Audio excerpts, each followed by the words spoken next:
तो हरियाणा में तशद्दुद के बाद कशीदगी बनी हुई है। रियासत के 9 अजला में आज भी दफा 144 नाफिज है। सिक्योरिटी के लिहाज से बड़ी तादाद में जवानों की तैनाती की गई है। तशद्दुद में शामिल शिद्दत पसंदों की तलाश में लगातार छापेमारी की जा रही है। हरियाणा सरकार ने इसे सोची समझी साजिश का हिस्सा बताया। मंगल को गुरुग्राम, पलवल और रेवाड़ी में तोड़फोड़ और आगजनी की गई, जिसके बाद सिक्योरिटी इंतजाम और पुख्ता करने के लिए कहा गया है। क्या हुआ कुछ, पूरा रिपोर्ट में देखिए।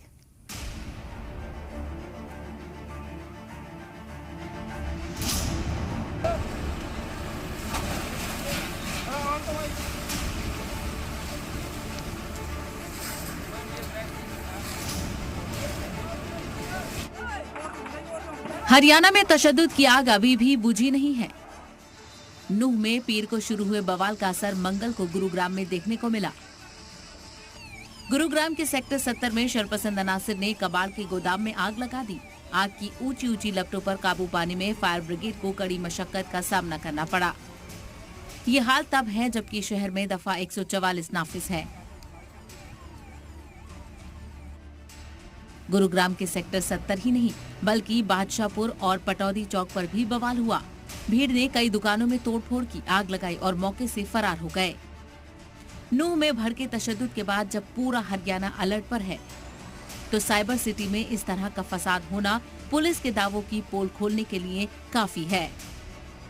ये बताया जा रहा है कि कुछ उपद्रवियों ने तोड़फोड़ की और पूरी तरह से इस ढाबे को चकनाचूर कर दिया। देखिए किस तरह से जो कांच के टुकड़े हैं वो इस ढाबे के बाहर पड़े हुए और अंदर भी तोड़फोड़ की गई।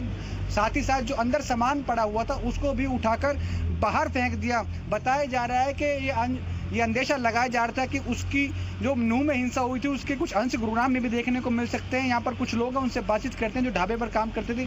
किसने तोड़फोड़ की थी, कौन थे वो लोग?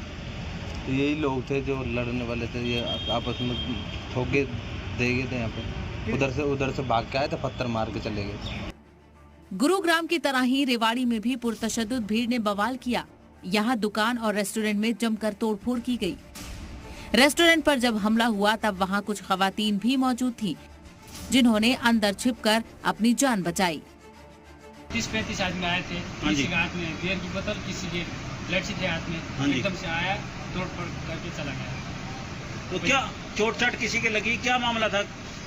आदमी की तो किसी को नहीं लगा, लेकिन काउंटर और अंदर आग घुस के तोड़ के भाग गई। अच्छा। हरियाणा में हालात कशीदा हैं और इस पर कंट्रोल करने की कवायद भी जारी है, मगर पलवल से जो तस्वीरें सामने आई हैं वो भी हैरान करने वाली हैं। होटल में दंगाइयों ने सामान से भरे 4 ट्रक में आग लगा दी। आग लगने से गाड़ियों में भरा हुआ सामान जलकर राख हो गया। पलवल की ही परशुराम कॉलोनी में झुग्गियों को आग के हवाले कर दिया गया। तशद्दुद ज्यादा न भड़के और हालात काबू में किए जा सके, इसके लिए पुलिस लगातार दावे कर रही है। फ्लैग मार्च भी किया जा रहा है और लोगों से अमन बनाए रखने की अपील भी पुलिस के अफसरान ने की है। जो भी इसमें शामिल तत्व थे तो उनको बहुत सारे लोगों को इसमें डिटेन किया गया है और टेक्निकल एविडेंस, वीडियो फुटेजेज और उनकी जो डाटा है उनके बेसिस पे हम उनको आगे वेरीफाई करके अरेस्ट करके कोर्ट में पेश करने की कार्रवाई करेंगे। बाजार बंद है और ऑलरेडी जैसे कि 144 की धारा हमारी लगी हुई है और सारे हमारे प्राइवेट और सरकारी संस्थान बंद है। एहतियात के तौर पे इंटरनेट बंद किया गया है और वहाँ पे हमारी टीम अभी वहाँ पे सभी जगह जो कुछ लोग घूम रहे थे उनको खदेड़ कर आई है और वहाँ पर अभी स्थिति सामान्य है। दावे कई किए जा रहे हैं, लेकिन नूह में जिस तरह तशद्दुद भड़का उससे ये वाज़ेह है कि सब कुछ प्लानिंग के तहत किया गया। ऐसे में सवाल सरकार और सिस्टम दोनों पर उठ रहे हैं। प्री प्लान्ड था जी, सारा प्री प्लान्ड। सरकार को सब कुछ पता था कि ये हो सकता है, उसके बावजूद सरकार ने कुछ नहीं करा। हम यहाँ जिंदा जल जाएं तो भी सरकार को कोई फर्क नहीं है। हम 10-20 आदमी मर जाएंगे, सरकार की तो वोटें बन जानी और कुछ नहीं होना। जो मरेगा वो बेचारा, उसका घर खत्म। हम लोगों की भरपाई कौन करेगा? मेरी जमा पूंजी से मैंने खरीदी हुई गाड़ी को मेरी खत्म कर दी। तशद्दुद में शामिल दंगाइयों की पहचान के लिए पुलिस वीडियो फुटेज का सहारा ले रही है। नूह में कई जगह पर छापेमारी की गई और मुलजिमीन को हिरासत में भी लिया गया।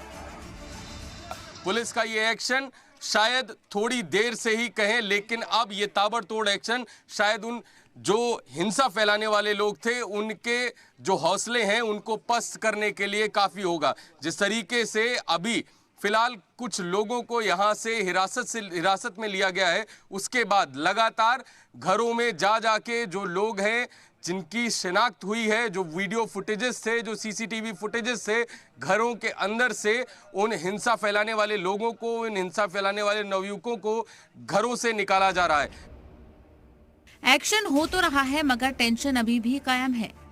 इसीलिए नूंह, पलवल, सोनीपत, फरीदाबाद, रेवाड़ी में दफा 144 लगाई गई है। यहाँ इंटरनेट सर्विस भी बंद है। गुरुग्राम के ज्यादातर हिस्सों में भी इंटरनेट बंद है। नूंह पूरे मुल्क में मुजाहरा कर रही है। जगह जगह से मुजाहिरों की तस्वीरें सामने आ रही हैं। वीएचपी ने तशद्दुद की जांच एनआईए से कराने का मुतालबा किया है। साथ ही महलूकीन के अहले खाना को माशी मदद देने का भी मुतालबा किया गया। जिला स्थानों पर आक्रोश प्रदर्शन है, पुतले जलाए जाएंगे जिहादियों के। हरियाणा में ज्ञापन भी दिया जा रहा है, एनआईए से जांच हो। आतंक से कम घटना नहीं है ये। जो मरे हैं उनको 1 करोड़ मिलना चाहिए उनके परिवार को, जो घायल हैं उनको 20 लाख मिलना चाहिए, और जो दोषी हैं उनको ऐसी सजा मिलनी चाहिए। सारा मेवात इसको सील कर दीजिए, एक व्यक्ति को पकड़कर वो सजा दीजिए, आने वाली पुश्तें भी याद रखें।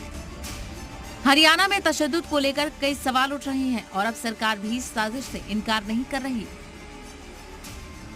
कुछ लोगों ने एक षड्यंत्र रच करके उस यात्रा पर आक्रमण करना शुरू किया, और आक्रमण न केवल यात्रा पर बल्कि पुलिस के ऊपर भी उन लोगों ने किया, जिसके परिणाम स्वरूप यात्रा को भी भंग किया गया और बहुत से स्थानों पर आगजनी की घटनाएं हुई, गाड़ियां जला दी गई। निश्चित रूप से एक बड़े षड्यंत्र का कहीं न कहीं हिस्सा लगता है। रियासत के सीएम खुद ही साजिश की बात मान रहे हैं। अब सवाल यही है कि आखिर साजिश का अंदाजा सिस्टम को क्यों नहीं लगा? आखिर क्यों भीड़ जमा होने दी गई? आखिर लापरवाही क्यों बरती गई?